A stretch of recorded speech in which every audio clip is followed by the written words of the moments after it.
अभी जो है ये जो हमने कम्बिनेशन किया है ये पैरेलल में है। जिस तरह मैंने आपको अभी थोड़ी देर पहले बताया था कि आप पैरेलल को कैसे, इन दोनों को पैरेलल और सीरीज़ में कैसे करें। अब पैरेलल में हमने कनेक्ट किया तो अब इसका हम आउटपुट वोल्टेज इसकी देखते हैं। आपको आ रही है 19.9। और याद रखिए कि जब भी आप पैरेलल में कनेक्ट करेंगे वोल्टेज पे असर नहीं पड़ेगा बल्कि करंट पे असर पड़ेगा। ये वोल्टेज आप नोट कर लें। अब जो है इसका करंट हम देखते हैं। अब जो है मीटर को मैंने करंट के लिए सेट कर दिया है।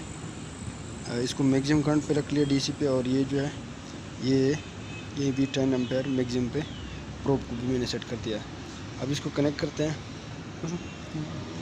ये आप देख सकते हैं करंट जो है 1.81 शो हो रही है आपके पास, और ये कम्बिनेशन जो है ये पैरेलल है।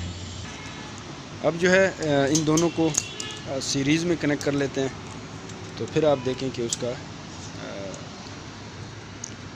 आउटपुट क्या आ रहा है। करंट ना पा रहा था स्टिक से,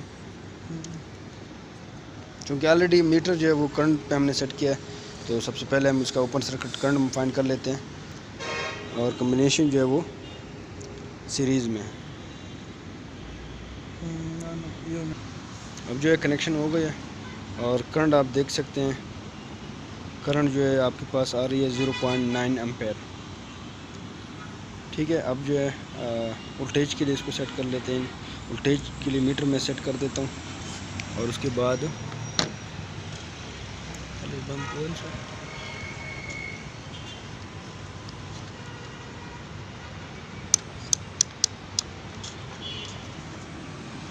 मीटर जो है वोल्टेज के लिए सेट हो गया है। अब जो है इसकी वहाँ पे कनेक्ट कर लेते हैं।